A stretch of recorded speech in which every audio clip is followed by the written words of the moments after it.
ఉన్నప్పుడే మేలు మాకు అంతా ఇంత ఇస్తా ఉండాలి. పూట కష్టం చేసుకుని బిల్డింగులు ఉన్నాయా? అవతల బిల్డింగులు కూలిస్తేనే ఎంతో కొంత ఇచ్చారంట. ఏం కూలిస్తారా? అప్పుడు తినే వాళ్ళకు కూడా ఏమీ లేకుండా పోయింది. శాసన అయ్యింది, అదన్నారు ఇదన్నారు. శాసన అయినప్పుడు కోలకుండా ఆ రోజు ఏమైంది? ఏంటమ్మా ఆ రోజు రోడ్లు వేసే వాళ్ళు ఎట్టిపోయారా? ఆ రోజు చేయకూడదా? ఆ రోజు కోలకూడదా?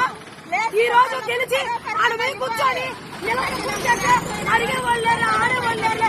పోతే పోయింది అనే అన్యానికి పాల్పడ్డారు. ఆమె ఇప్పుడు ఎవరు దానికి బాధ్యుల? పసిబిడ్డలను పెట్టుకొని చేతిలో పెట్టుకొని రోడ్లు పెట్టుకొని అలవాటిస్తున్నాం మేము. ఎవరు దీనికి ఎవరు కారణమా? ఎంత పెట్టి కట్టుకున్నాము ఒక్కొక్కరు. న్యాయం ఇంకొకదానికే తెలిసి న్యాయమా? చిన్న అన్యాయం కాదు ఇది.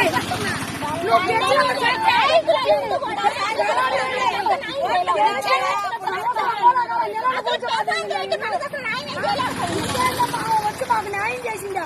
న్యాయం చేసే అమ్మాయి ఉంటే నిజంగా నిలబడి ఏదో ఒకటి ఇచ్చి బయట పంపిస్తున్నది. బిడ్డగాళ్ళు ఉండేదని ఆమె న్యాయం చేసేది. ఆ స్కూల్